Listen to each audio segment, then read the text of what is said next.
A factory worker father hurriedly excused himself upon her announcement. As soon as she uttered those words, my stepmother, with a wicked grin, impulsively splashed tea onto my dad's face. Beside her, she burst into laughter. Surprisingly, my stepfather made no effort to reprimand her. The stain on the suit my dad had meticulously cleaned for this occasion rapidly expanded. Fortunately, the tea was lukewarm, nearly cold, alleviating concerns about burns. Amidst my astonishment, I handed a napkin to my dad while Tom, in a panic, tried to dry his father-in-law's suit. Even in the midst of worrying about potential injuries, Tom couldn't help but laugh at the absurd behavior of his parents. Throughout this chaos, my dad remained silent, stood upright, and pointed at them, declaring, "Well then, I'll just ruin your company." The unfamiliar sternness in his voice caught me off guard. He took my hand, and we left the chaotic scene behind. Tom scolded his parents before quickly joining us. "I'm really sorry, father-in-law. I'll make my parents apologize later."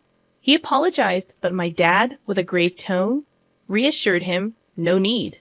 We're done with them anyway."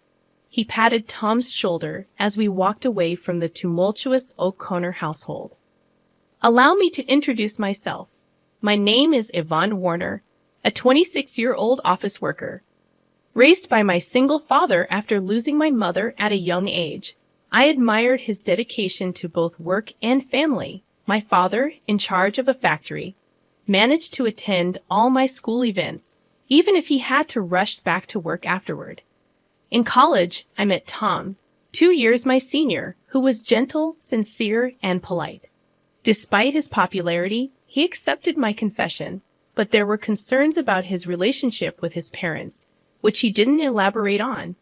We continued to date, and although Tom lived alone, he occasionally visited his parents, always looking exhausted afterward. Tom prioritized me in our relationship, and I was proud of him. I wanted to introduce him to my dad, and when the day finally came, it was a mix of fear and excitement. Surprisingly, my dad and Tom got along well, and I felt relieved to see the two important men in my life getting along. Yet Tom's odd excitement after the meeting left me puzzled, and he evaded any further questions about it. As Tom and I had seemingly hit it off with my dad, I couldn't shake off a growing worry that perhaps Tom's feelings were not as positive as he claimed. This anxiety lingered, leading Tom to request an important conversation a few days later. Nervously anticipating the discussion about our recent encounter with my dad, I met Tom at the agreed-upon cafe. Upon reaching the cafe, I noticed Tom already seated, his face wearing a gloomy expression visible through the glass.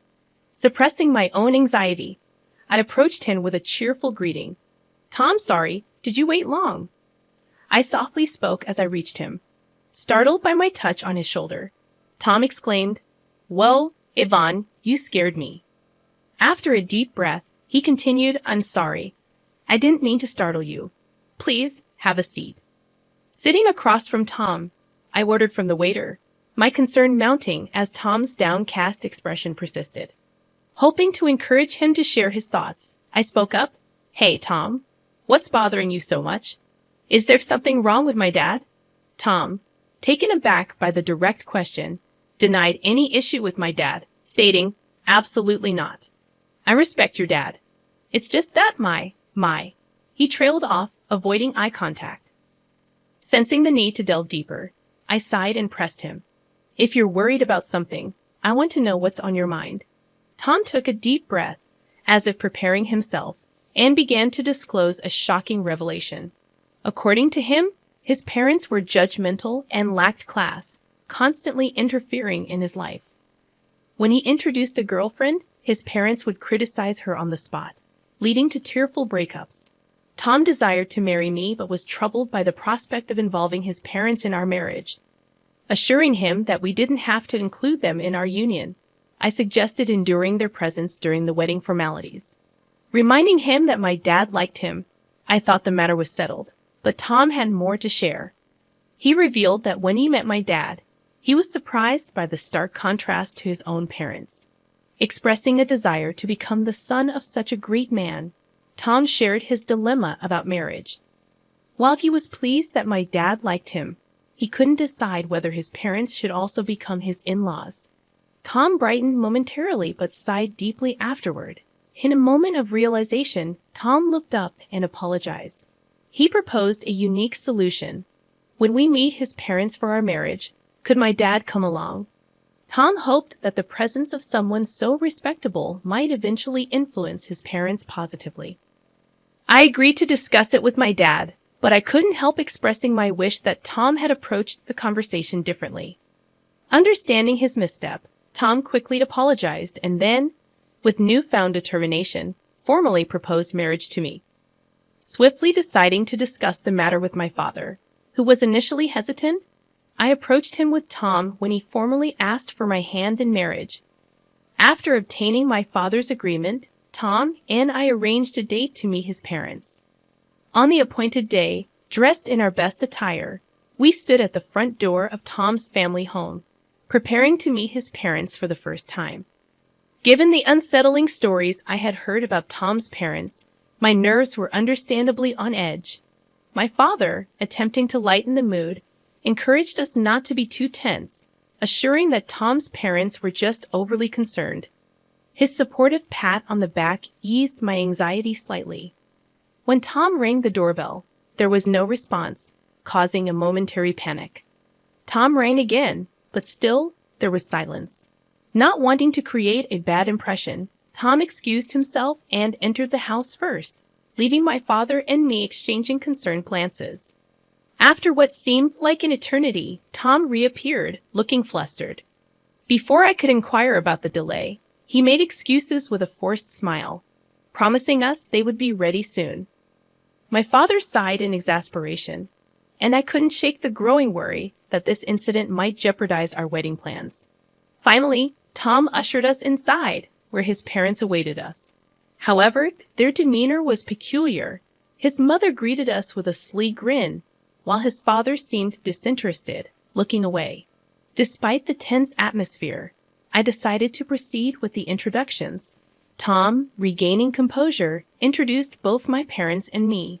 Despite the warmth of his thoughtful introduction, his parents sneered, and the atmosphere remained strained. In an awkward turn of events, Tom's mother splashed tea on my father, staining the suit he had meticulously cleaned for the occasion. Shocked, I offered my dad a handkerchief while Tom panickedly tried to wipe off the tea stains. His parents, laughing in response, only fueled Tom's anger.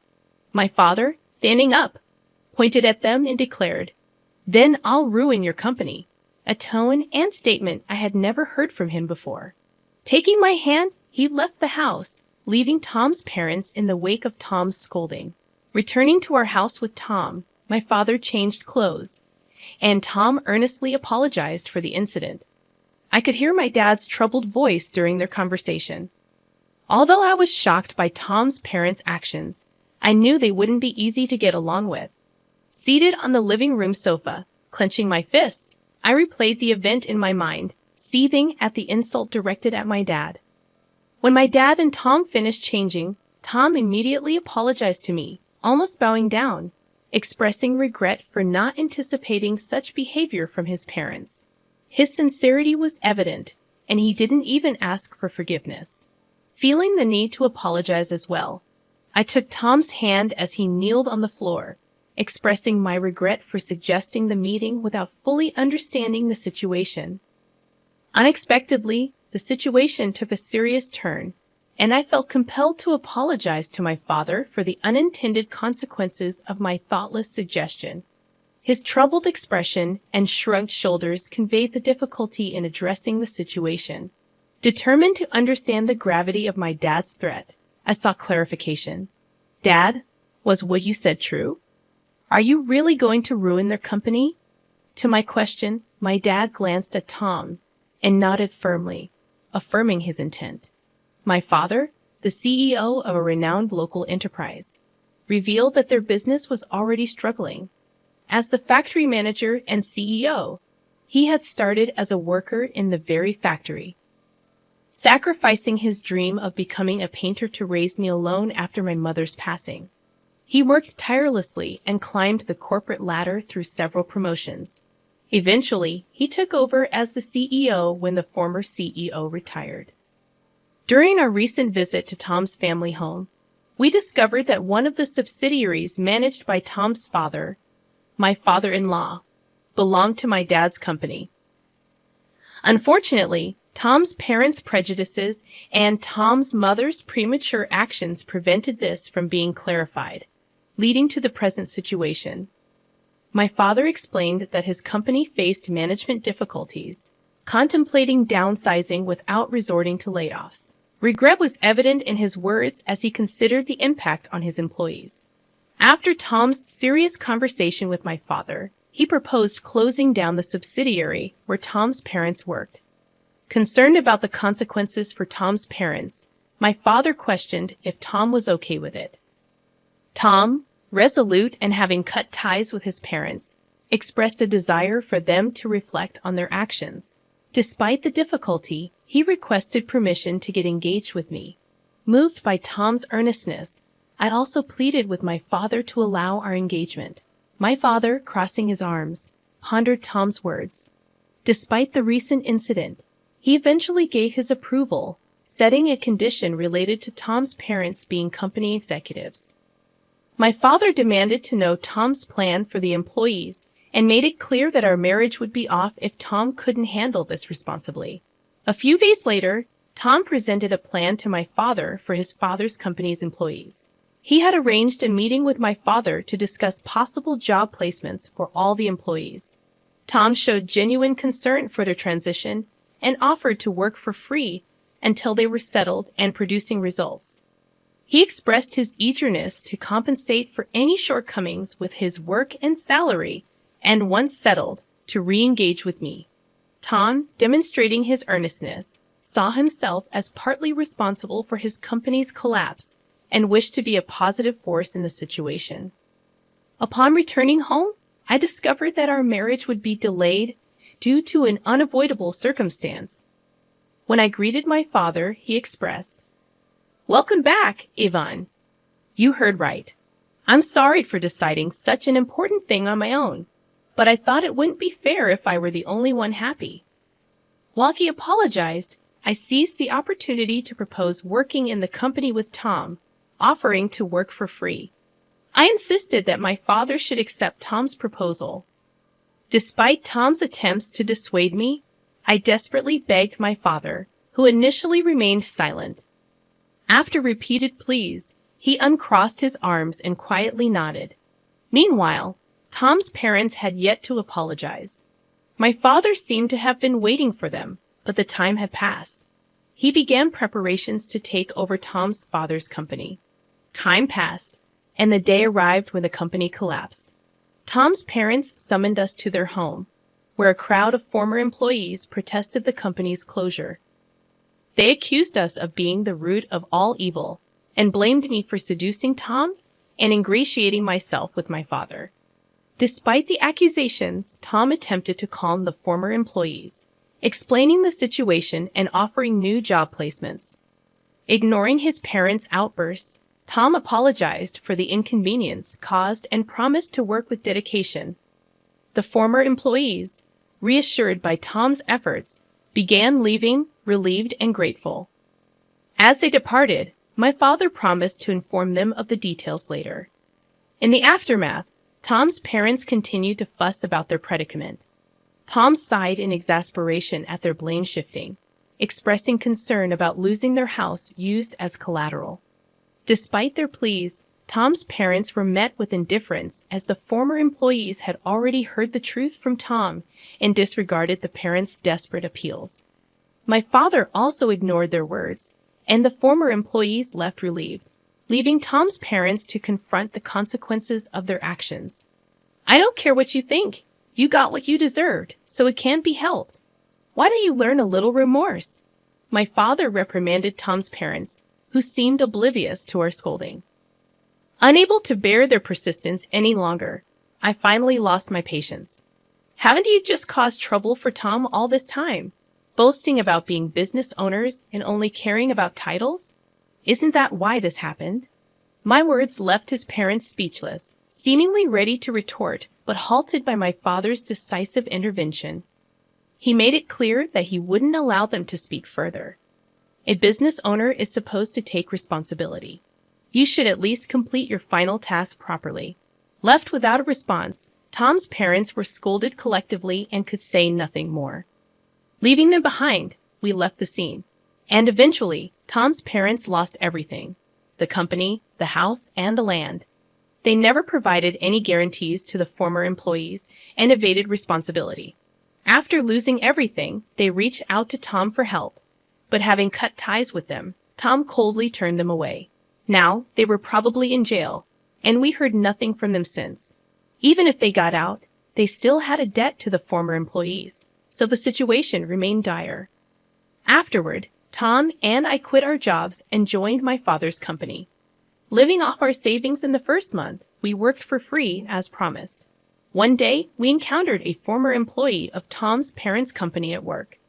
Eager to shake our hands at the new workplace, the employee expressed their gratitude to my father for giving them a chance. Thanks to Tom for arranging the job, and also conveyed many thanks to me.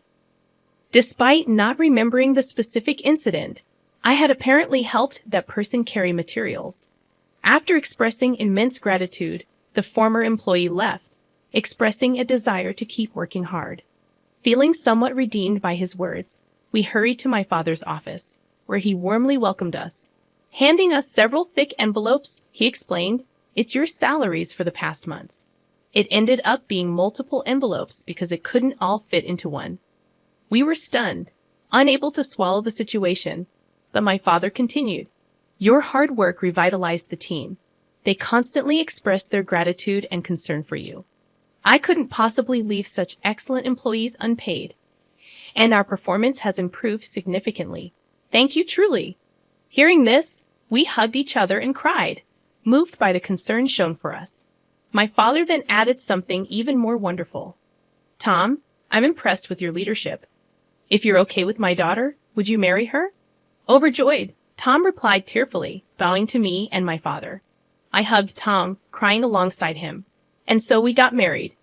Continuing to work at my father's company, we lived happily every day, gradually becoming more adept at our jobs and contributing more effectively. Our time at the company was approaching a pause as I was about to take maternity leave. My father, Tom, our colleagues, and I were all looking forward to the arrival of our child.